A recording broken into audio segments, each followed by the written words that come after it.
Catastrophe. La réceptionniste, elle est sur son WhatsApp. Oui, bonjour, vous voulez quoi?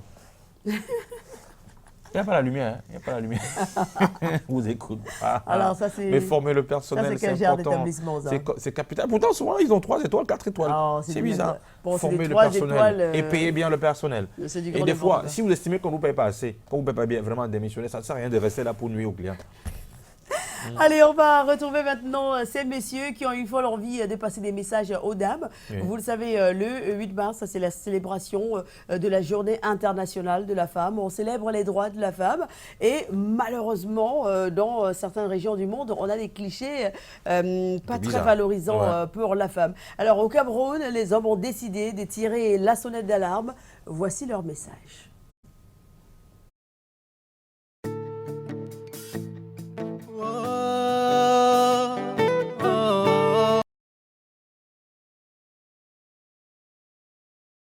Aux femmes, non? Oui, les hommes s'adressent aux femmes, tout simplement. Je comprends que la chanson que nous allons écouter juste après s'adressera à une femme ou aux femmes, mais pour le moment, ce sont les hommes qui s'adressent aux femmes, M. Collins, parce que pour cette semaine, on a décidé de donner la parole aux hommes, parce que les hommes, ils ont des choses à dire aux femmes. Allez, les hommes s'adressent aux femmes, tout de suite. Les femmes doivent comprendre en fait que le 8 mars, c'est la journée où elles célèbrent, je vais dire ça comment, un peu comme une fierté. Là, c'est une fierté pour elles d'être femmes et c'est un jour qui leur est consacré. Et en fait, pour nous qui sommes jeunes, pour nous qui sommes enfants, on a des mamans, on a des sœurs, le message que moi je peux adresser est celui de la fête, c'est vrai, mais sans toutefois dévier les principes. Parce que la femme, c'est pas celle-là qui est femme pour un jour. C'est une femme pour toujours, quoi. Donc, je pense que c'est un moment de recueillement plutôt en famille. Passer un bon moment en famille et vraiment témoigner plus d'amour pour ses enfants, pour son mari par exemple, ou pour ses proches. C'est pas un moment où on va aller profiter et faire du n'importe quoi. Donc moi, c'est le message que je peux passer. Vraiment, maximum de plaisir, se faire un maximum de plaisir, mais tout en restant sobre, vraiment, et puis digne de soi. Le message que je veux passer aux femmes pour ce 8 mars, c'est juste pour dire aux femmes de se bien ressaisir. Parce que j'en connais les femmes dans mon quartier, que pendant le 8 mars, elles s'en vont boire et dormir dans la rigole, et danser sans caleçon, soulever. Oui, le 8 mars, la femme d'abord déjà ne peut pas être le même pied d'égalité qu'un homme. Donc les femmes doivent se respecter. Donc les femmes doivent prendre le 8 mars comme une journée où que les hommes veulent préparer pour eux, mais le 8 mars ne doit pas être une journée de débauche où les femmes vont aller boire, tomber dans la rigole, aller sortir avec les femmes, les hommes mariés. Bref, pour moi-même, le 8 mars n'est pas bon. Le 8 mars, le pain, vous les femmes, ce n'est pas le plus important. Le plus important pour vous, ce serait de voir dans quelle mesure améliorer vos conditions de vie, voir dans quelle mesure vous battre pour être pris en compte dans la société camerounaise. Et non d'aller faire les fêtes dans les boîtes de nuit, dans les cinémas et autres, ou de critiquer vos maris parce qu'il ne vous a pas acheté le pain. Le pain n'est pas le plus important, le pain n'est pas la fin en soi. Mais ce qui est important, c'est de vous battre pour l'amélioration de vos conditions de vie et de celles de vos enfants que nous sommes. Le 8 mars n'est pas un jour de fête, comme certaines femmes ont souvent eu l'amabilité à le dire. Malheureusement, elles ne savent pas ce pourquoi les femmes se battent pour le 8 mars. Elles se disent que le 8 mars, elles se lèvent, elles vont boire, manger, fester. Mais ce qui est bon à savoir, c'est que c'est un jour qui devait interpeller les femmes pour les droits revenant aux femmes, les obligations, les devoirs et l'accomplissement du travail bien fait pour une femme. Et maintenant, certaines femmes ont toujours festé, comme je l'ai dit tantôt, mais elles ont oublié que le principal même de la chose, c'est de valoriser la nature de la femme. Et sachant que l'homme est ondoyant et divers, c'est vrai, mais il va de soi qu'elle puisse savoir ce pourquoi elle est là. Pas uniquement pour danser, rentrer tard, faire tout le tralala qu'on voit, et surtout pas à cause du pagne, parce que le pagne ne définit pas le 8 mars. C'est une journée internationale, elle n'a pas commencé au Cameroun, et il va de soi que certaines femmes ne puissent pas le comprendre. C'est devenu un truc dithyrambique, comme on le dit souvent, mais à ce que je sache, il faut que les femmes prennent conscience de savoir que le 8 mars c'est une journée de réflexion, peut-être même jusqu'à amener le couple à comprendre ce pourquoi la femme a des droits et devoirs dans le foyer. Donc j'interpelle les autres femmes à venir, pas seulement fester, mais à réfléchir pour beaucoup plus de proximité avec leur famille et leur mari. Pour le 8 mars, quel message pourrais-je envoyer aux femmes? De savoir déjà pourquoi est-ce qu'elles vont pour célébrer ce 8 mars. Et surtout penser à toutes les femmes, ne pas juste fêter pour chacune d'entre elles. De retour sur le plateau, Chouchou, les hommes n'y sont pas allés de main morte. Hein. On ne caresse pas dans le sens du poil. Voilà, on dit ce qu'on pense. Et voilà. C'est la vérité. Oui, il faut que les femmes... Il faut l'écouter aussi aujourd'hui quand même. Bah oui. Voilà, c'est pas l'occasion d'aller soulever les cabas dans les bars comme font certaines personnes. Mais ce qui est très intéressant quand même, c'est que de plus en plus, les femmes au Cameroun, elles ont pris conscience, elles ont vraiment des résolutions. Et c'est pourquoi vous voyez beaucoup plus aujourd'hui sont organisées des tables rondes. Et même quand on fait un petit tour, c'est vrai qu'à la suite il y a toujours des petits agapes, même quand on fait un petit tour du côté de SCI de Saligny à travers Mme Caroline Bouchiguet, elle a toujours pendant cette célébration organisé des tables rondes avec les femmes.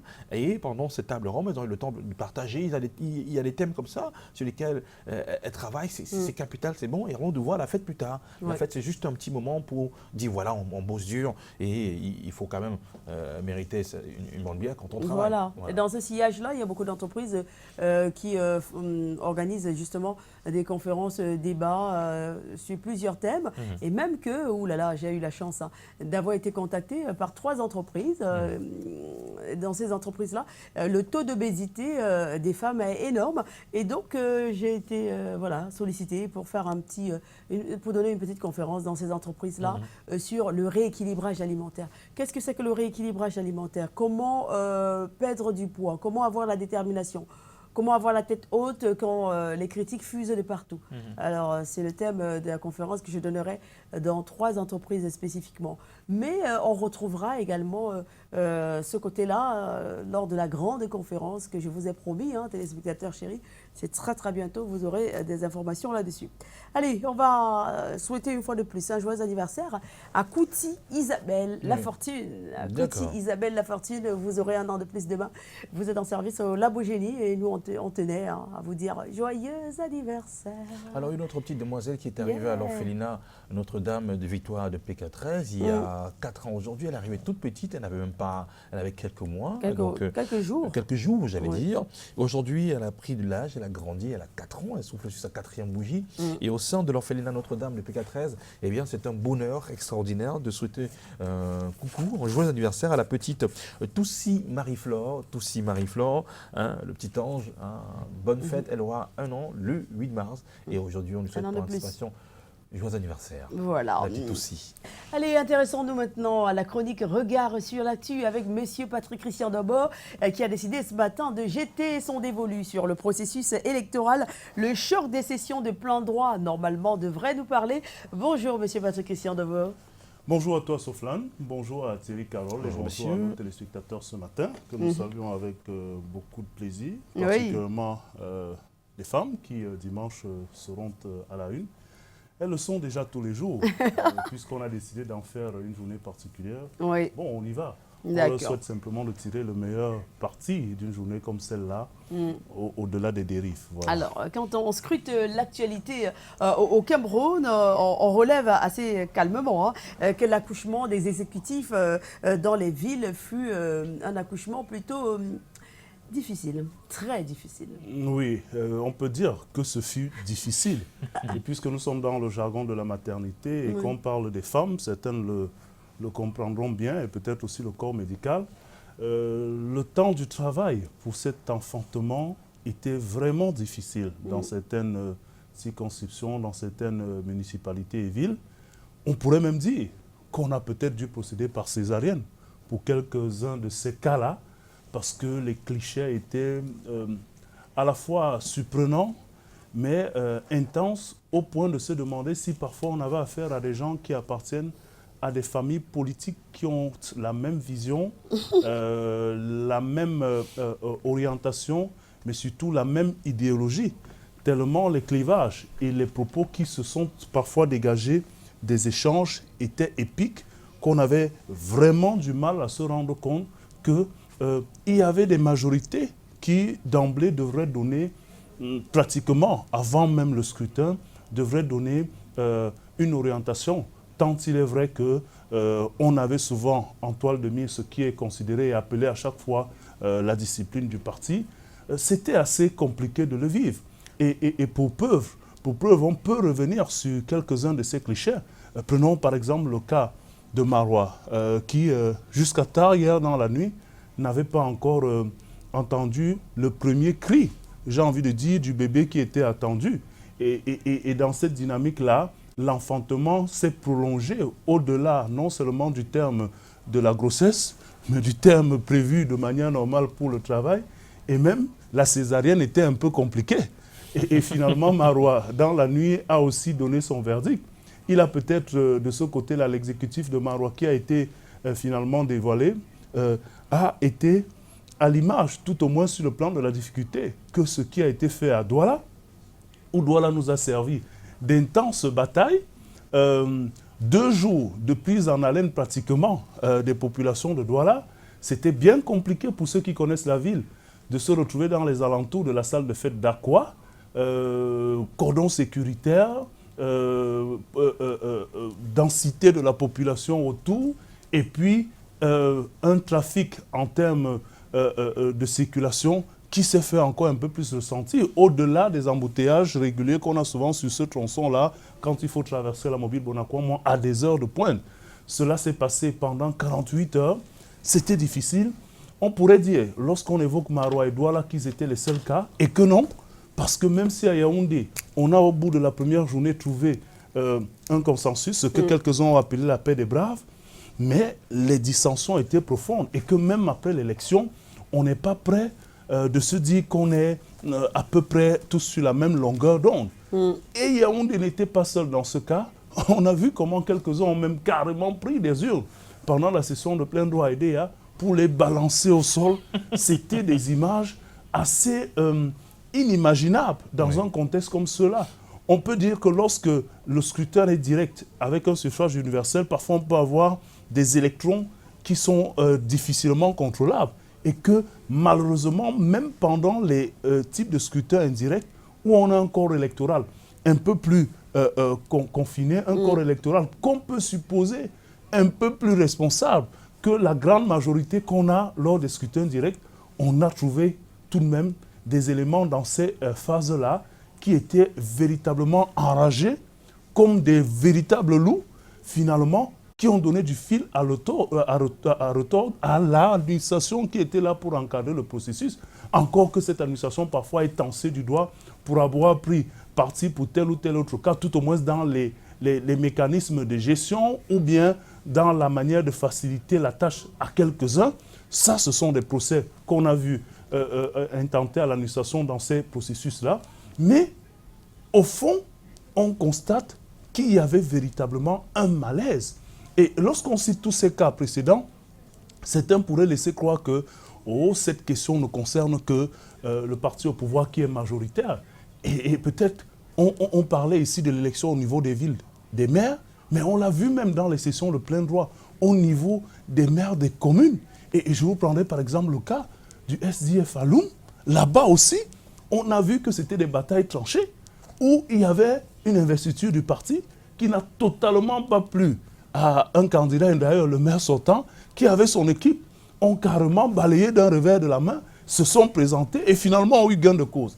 Vous voyez donc que de manière globale, on a eu affaire à des dissensions profondes et que cette procédure nous a offert d'autres clichés d'un autre pas ou d'un autre mécanisme de notre processus électoral ou processus démocratique qui commence à peser, qui peut à la limite même paralyser les administrations si on ne se rend pas compte, ou qui peut à la limite biaiser le fonctionnement des institutions. Et on ne se rend pas compte de ce qu'il y a un profond malaise. Tout au moins, on peut s'en rendre compte, mais on s'accommode. Et lorsqu'on traverse des étapes comme celle-là, on doit se dire que, passé ce qui s'est fait, on a l'obligation d'améliorer pour que notre processus démocratique gagne de ce qu'on a vécu. Parce que à quoi cela aurait servi de vivre tout cela, ce stress, ce traumatisme, et puis cette incompréhension que parfois les populations ont manifesté devant tant d'alchimie, si on ne s'en sert pas pour améliorer le processus et pour améliorer le jeu politique et démocratique dans notre pays. Voilà. C'est vrai, on se pose la question, on veut bien savoir, au-delà du difficile consensus, que peut-on, n'est-ce pas, tirer comme enseignement de ces moments de la vie politique de notre très cher beau pays, le Cameroun? Écoutez, c'est vrai qu'on a eu beaucoup de débats autour de la participation ou pas de ce scrutin. C'est un problème qui s'est posé, qui relève aussi des options démocratiques dans notre pays. On a eu cette question, et vous voyez, à l'image, la frustration, ou tout au moins, j'ai envie de dire, l'expression du mécontentement de quelques-uns, même si c'est de façon acerbe. Il est clair que le pays avance. Et j'aime souvent répéter, et à dessein, ce mot du cardinal Christian Tomiou, cette expression. Aucun Camerounais qui vit dans le Cameroun aujourd'hui n'est plus âgé ou plus vieux que le Cameroun. Voilà. Ce Cameroun, donc, est un héritage qui va d'étape en étape, qui se construit, une nation qui se construit, qui améliore des points, qui a certes cet art, mais qui est un processus qui doit pouvoir se faire de génération en génération. Autant on peut louer ceux qui étaient là au moment des indépendances, on peut louer ceux qui, dans les années 90, ont fait des efforts. Il n'y a pas très longtemps encore, quelques-uns se battaient pour le changement des mécanismes électoraux, notamment le code électoral.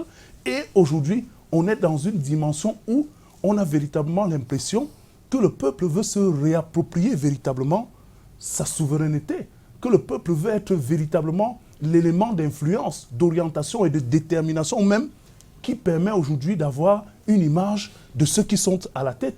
Et cette élection nous a démontré, comme on avait commencé à le sentir lors de la présidentielle en octobre 2018, qu'il est important de voir comment réduire le fossé qui semble s'être créé entre les états-majors des formations politiques et leur base, toutes chapelles confondues, indépendamment du fait qu'on soit au pouvoir ou dans l'opposition. Parce que même dans l'opposition, on a vu des batailles épiques au moment des investitures, des bagarres, le choc des titans. Et j'aime bien ce titre que Soflan nous montrait tout à l'heure, de nos confrères du journal Le Jour, qui nous démontre qu'à la limite, on pourrait même penser de la guerre des clans. Je ne voudrais pas évoquer d'autres termes qui ont été pris par certains analystes et confrères, mais véritablement, on a vécu dans ces mécanismes-là des oppositions qui nous permettent de comprendre que l'écart entre les structures dirigeantes de ces formations politiques, les bases, est de plus en plus profond. Il est donc question de remettre les bases au centre du jeu, ou tout au moins de tenir compte au maximum de leurs aspirations, même si l'adhésion à toute formation politique est régie par un règlement intérieur et qu'on y adhère de manière volontaire à la démocratie et qu'on doit se soumettre à la démocratie, à la discipline du fonctionnement, c'est une réalité, c'est un fait. Mais la sagesse de ces dirigeants voudrait que la réduction de ce fossé-là soit quelque chose de prioritaire. Parce que si cela reste une question des associations et qui forcément ne devrait pas intéresser ceux qui n'y militent pas, cela peut impacter, comme nous l'avons vu, sur la vie sociale, sur le fonctionnement même de nos administrations. On doit tirer des leçons et se dire qu'il y a peut-être quelque chose à revoir dans les fonctionnements de nos associations et formations politiques. Ça, c'est un des faits. Mais aussi, on s'est rendu compte que très souvent, des personnes mandatées pour ce type de mécanisme ont eu du mal à convaincre les camarades, ont eu du mal à convaincre des camarades. Et très souvent, on s'est aussi aperçu que c'est d'autres figures, parfois originaires de la région ou d'une certaine dimension, qui ont réussi à percer l'abcès ou tout au moins de faire en sorte que certains reviennent à la raison ou acceptent de manière difficile ce qui leur était proposé comme consensus. Cela voudrait aussi dire qu'on pourrait revoir la posture de ceux qui sont soit mandatés, soit aux commandes dans les hiérarchies par rapport à leur capacité de gestion de ce qui se fait ou des grabuges dans les champs de la base. On l'a vu pendant ce processus. Et en fin de compte, on doit se dire que si nous avons eu autant de difficultés pendant la désignation de ces maires, il y a des séquelles, il y a des casseroles, il y a une grosse part de légitimité qui certainement s'est envolée. Comment est-ce qu'on va réussir à recoudre cela? Comment est-ce qu'on va réussir à donner toute la force à ces exécutifs et notamment à leurs chefs pour qu'ils parlent, non seulement au nom de tous leurs camarades, mais ensuite au nom de toutes les populations qui sont dans ces collectivités. Voilà le défi et certainement une des questions sur laquelle on va devoir se pencher pendant ces mandats. D'accord, merci M. Patrick Kisson d'abord. Ce matin, je voulais vous transférer un bonjour de la part d'un vieux frère, M. Eric Woufo. M. Eric Woufo qui en ce moment est à Yaoundé, qui adore ce que vous faites, qui aime bien votre chronique. Et vous passez le bonjour. Ben, nous, on lui renvoie aussi le bonjour, surtout que ce type de soutien nous met davantage de pression pour ne pas dégringoler et pour faire encore un peu plus. Voilà. Merci beaucoup. On va sortir de cet entretien alors qu'il est 7h passé de